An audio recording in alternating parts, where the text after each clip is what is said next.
Bismillahirrahmanirrahim. Assalamualaikum warahmatullahi wabarakatuh. Salam sejahtera untuk kita semua.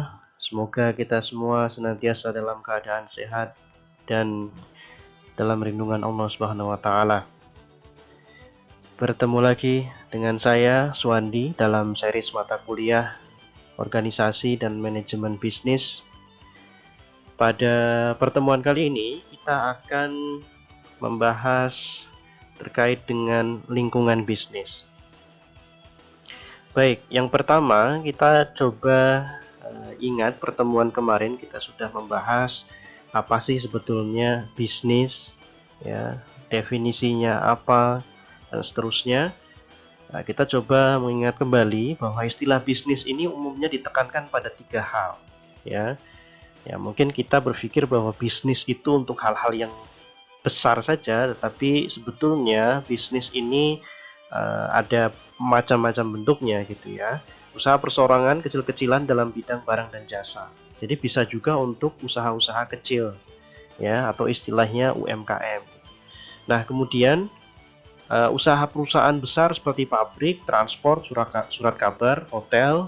Nah, ini seperti yang biasa kita pikirkan ya, organisasi bisnis atau kegiatan bisnis ini meliputi manufaktur misalnya, bisnis transportasi yang besar gitu ya, pesawat terbang, kemudian kereta api dan lain-lain, kemudian surat kabar juga sama, baik cetak maupun elektronik, kemudian usaha hotel juga sama, dan masih banyak lagi usaha-usaha besar yang masuk di dalam kriteria bisnis.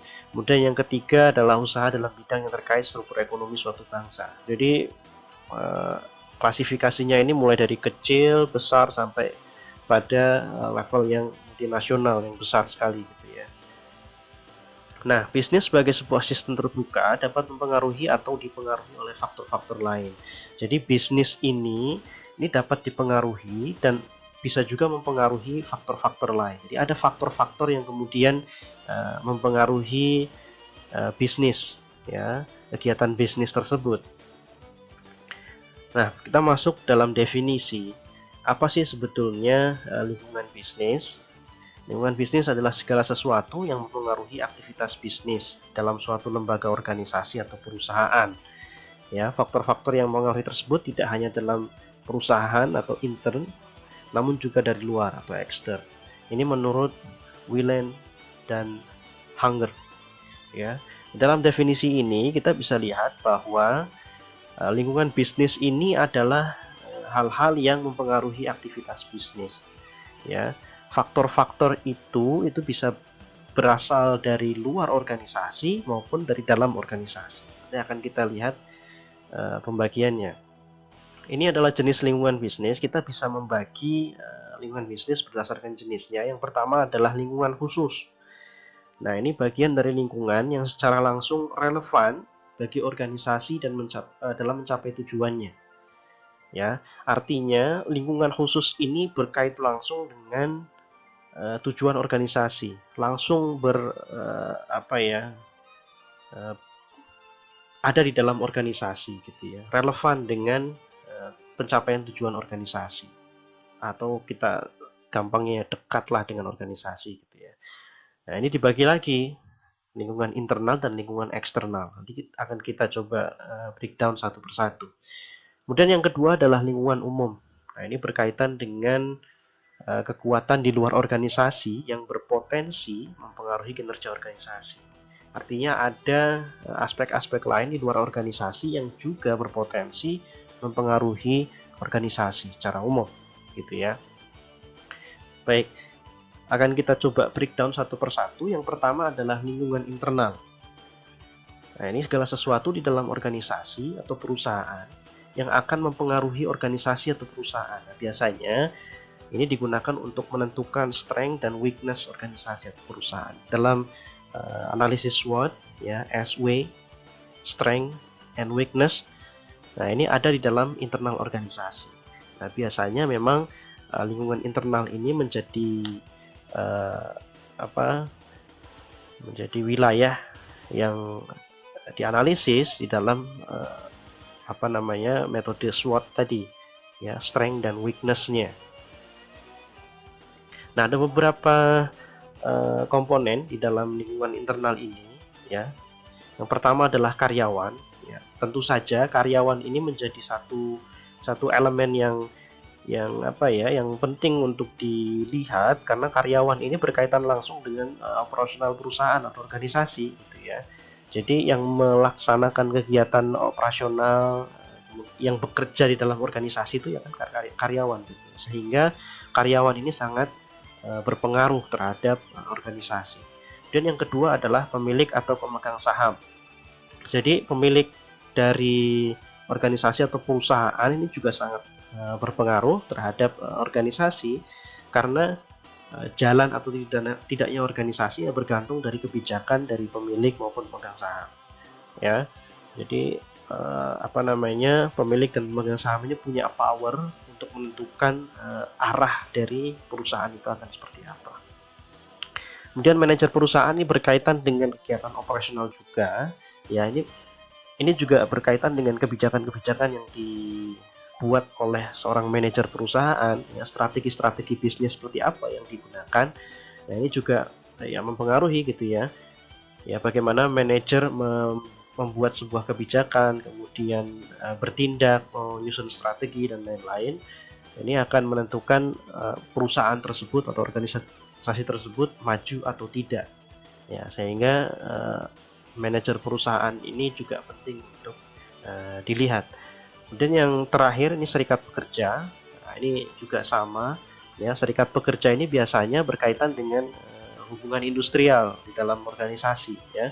Ketika ada persoalan-persoalan terkait dengan hubungan industrial, misalnya ada sengketa antara karyawan dengan perusahaan, nah serikat pekerja ini biasanya akan ambil bagian gitu. Sehingga posisi serikat pekerja ini juga menentukan di dalam organisasi karena mereka biasanya menjadi apa ya, elemen penting juga dalam rangka untuk membawa apa namanya, kepentingan dari karyawan, ya, membawa kepentingan karyawan dalam perusahaan. Sehingga keberadaan serikat pekerja ini penting untuk dilihat organisasi. Nah, sebagai bagian dari analisis lingkungan internal seperti itu. Nah, ini empat hal ini bisa jadi satu apa namanya, ya, elemen penting di dalam organisasi, khususnya di lingkungan internal yang sangat berpengaruh terhadap organisasi. Di luar ini sebetulnya ada beberapa komponen lain ya, cuman saya sebutkan 4 saja. Kemudian yang selanjutnya adalah lingkungan eksternal. Nah, ini segala sesuatu di luar batas-batas organisasi atau perusahaan yang mungkin mempengaruhi organisasi. Ya, biasa digunakan untuk menentukan opportunity dan treatment organisasi atau perusahaan. Dalam analisis SWOT, ya, opportunity dan treatment ini biasanya ada di eksternal organisasi. Ya, artinya ada di luar batas-batas organisasi, tidak berkaitan langsung dengan organisasi atau di dalam kegiatan operasional organisasi, tapi ada di luar ya posisinya. Apa saja? Yang pertama adalah konsumen. Ini jelas sekali konsumen ini sangat berpengaruh karena produk layanan yang dibuat oleh perusahaan organisasi ya targetnya adalah konsumen. Bagaimana produk dan layanan itu dibeli atau diakses oleh konsumen. Kemudian yang kedua adalah media massa. Ini berkaitan dengan pemberitaan ya. Karena media massa ini kan menentukan bagaimana perusahaan itu bisa menyampaikan nilai-nilainya, kemudian menyampaikan produknya, ya, keunggulan-keunggulan produknya, ya, menentukan citra lah pada gampangnya seperti itu. Sehingga media massa ini penting juga untuk dilihat ya, bagaimana pola media massa memberitakan informasi kepada publik ini juga penting. Kemudian selanjutnya adalah distributor. Ini berkaitan dengan kegiatan operasional ya. Biasanya distributor ini berperan untuk menyampaikan barang yang sudah dibuat dalam organisasi dalam proses produksi untuk disampaikan kepada konsumen, untuk dijual pada konsumen. Nah, proses distribusi ini kan penting sekali. Kalau tidak ada proses ini, barang tidak akan sampai kepada konsumen ya, pada publik ya. Sehingga ya dalam analisis lingkungan eksternal ini penting keberadaan distributor ini untuk diperhatikan. Bagaimana distributor ini berperan dalam proses proses bisnis gitu ya. ya, menyampaikan atau mengirimkan barang dari produsen kepada konsumen. Dan yang keempat adalah pesaing. Nah, ini juga penting juga untuk dilihat gitu ya, bagaimana persaingan untuk apa namanya perusahaan tersebut gitu loh. Ya, bagaimana performa dari pesaing-pesaing. Nah, ini juga penting karena ini menentukan strategi perusahaan. Strategi apa yang nanti akan dibuat oleh perusahaan untuk bisa tetap compete di dalam persaingan tersebut, ya. Ya, sehingga ya analisis terhadap kondisi pesaing ini juga penting untuk dilihat. Misalnya kita ambil contoh yang paling terlihat itu ya industri elektronik ya, elektronik misalkan handphone misalnya. Ya, kita bisa lihat bagaimana manuver-manuver yang dilakukan oleh Samsung misalnya ketika iPhone mengeluarkan uh, iPhone 11, Samsung kemudian bermanuver untuk bisa tetap compete di dalam persaingan itu. Mereka mengeluarkan S20 misalnya, dan seterusnya seperti itu. Artinya untuk menganalisis pesaing ini juga ya salah satu bagian di dalam menyusun strategi untuk tetap bersaing di dalam di dalam bisnis gitu. Kemudian selanjutnya adalah lingkungan umum. Nah, ini kekuatan di luar organisasi. Ini posisinya ada di luar organisasi yang berpotensi mempengaruhi kinerja organisasi. Ya, ya ini economic and legal, teknologi, sosial, kompetitif. Nah, ini tidak berkaitan langsung dengan organisasi, ya, tetapi ini juga berpotensi mempengaruhi kinerja organisasi. Ya, misalnya pajak dan peraturan minimum, hukum kontrak, mata uang, iklim investasi, dan lain-lain. Ini berkaitan dengan ekonomik dan legal. Ya, misalnya pemerintah mengeluarkan regulasi baru terkait dengan perdagangan misalnya. Nah, ini kan juga akan mempengaruhi bagaimana bisnis itu berjalan, ya, sehingga analisis lingkungan umum ini juga penting untuk dilihat. Sehingga biasanya di dalam perusahaan itu ada divisi khusus legal misalnya, yang dia berperan sebagai untuk melihat bagaimana perkembangan lingkungan umum, ya, kaitannya dengan peraturan atau legal. Dan selanjutnya adalah keragaman kemajemukan, ini aspek sosial ya, jumlah penduduk, tren yang berkembang. Nah, ini juga penting untuk dilihat ya. Ya, bagaimana tren itu berkembang, kemudian jumlah penduduk, dengan semakin banyaknya penduduk maka permintaan akan semakin banyak gitu ya. Trennya seperti apa? Ya, masyarakat sedang menggandrungi apa sehingga kita harus menyesuaikan dengan tren yang ada gitu ya. Kemudian keberagaman, kemajemukan, ya, setiap orang punya preferensi masing-masing terhadap produk, ya. Konsumen A, konsumen B, konsumen C tentu saja berbeda satu sama lain, sehingga kita bisa menyusun strategi dengan melihat kondisi seperti itu. Yang selanjutnya adalah teknologi. Ini berkaitan dengan produktivitas, e-commerce, tanggap terhadap pelanggan. Ya, ini teknologi di era 4.0 tentu saja teknologi ini harus dilihat secara seksama ya. Karena kalau tidak bisa beradaptasi dengan perkembangan teknologi, tentu saja tidak akan bisa bersaing gitu ya. Ini berkaitan dengan produktivitas ya, bagaimana perusahaan itu meningkatkan produktivitas dengan memanfaatkan teknologi. Ya, sekarang banyak sekali perusahaan-perusahaan ya yang mengganti tenaga manusia dengan tenaga mesin gitu ya. Ya, aspek manusianya dikurangi, diganti dengan mesin. Itu banyak sekali. Nah, itu dalam rangka apa? Dalam rangka produktivitas ya, karena dengan mesin itu kan proses produksi dan lebih cepat ya kan. Jadi meminimalisir juga human error kan. Nah, sehingga ini juga bisa dilihat sebagai analisis lingkungan umum.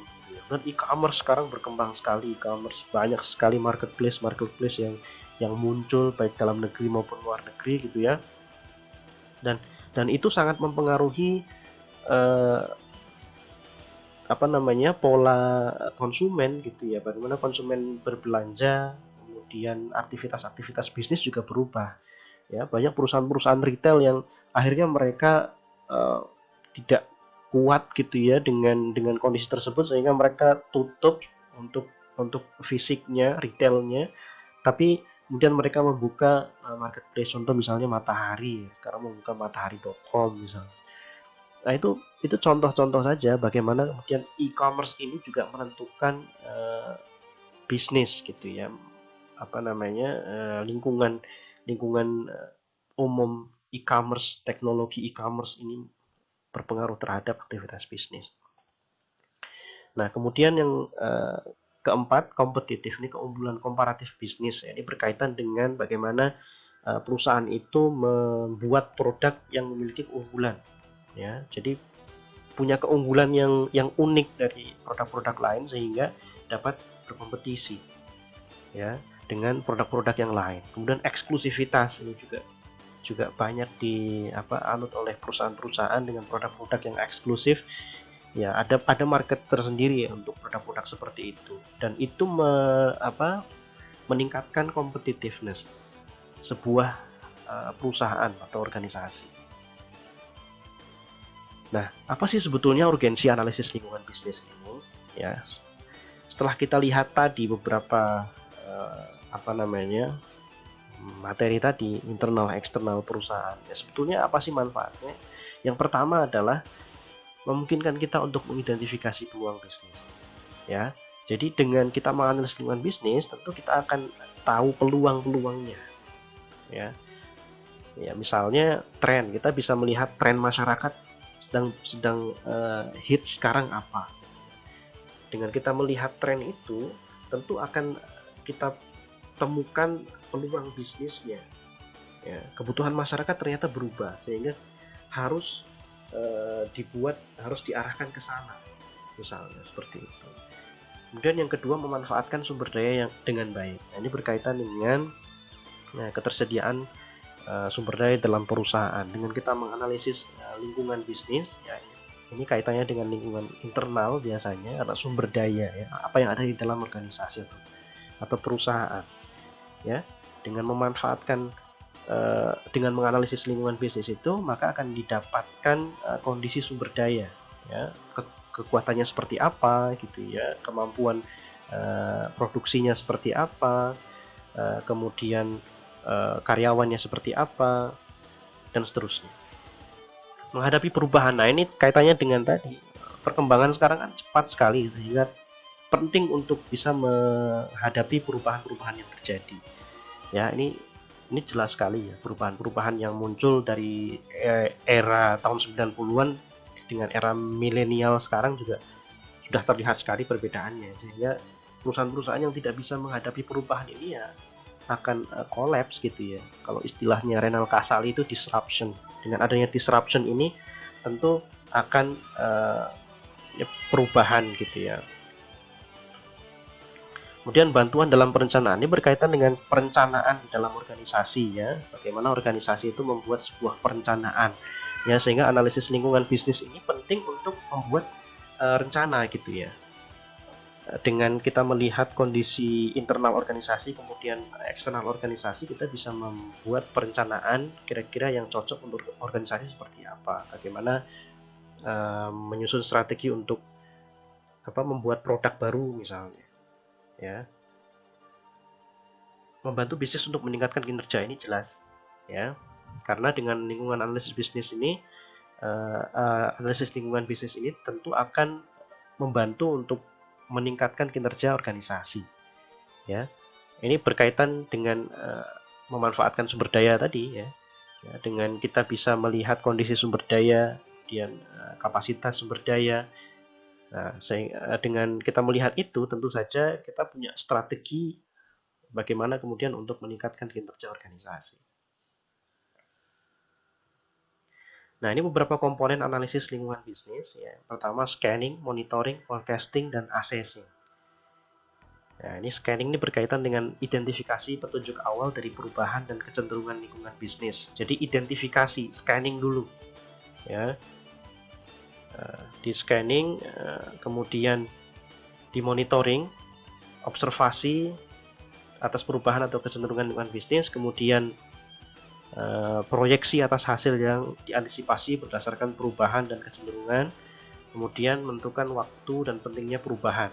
Nah, ini berkaitan dengan pengembangan organisasi. Ya, bagaimana perusahaan itu kemudian eh, melakukan perubahan-perubahan ya berkaitan dengan analisis lingkungan bisnis yang sudah dilakukan gitu ya. Jadi dengan analisis lingkungan bisnis ini perusahaan dapat melihat bagaimana kemudian strategi yang akan dilakukan ke depan. Nah, nanti pada akhirnya adalah perubahan organisasi. Nah, terkait dengan perubahan organisasi ini akan kita diskusikan di pertemuan selanjutnya gitu ya. Saya kira kita cukupkan untuk pertemuan kali ini. Terima kasih semuanya. Kita akan ketemu lagi di pertemuan berikutnya. Kita akhiri dengan bacaan syukur. Alhamdulillahirabbil alamin. Assalamualaikum warahmatullahi wabarakatuh.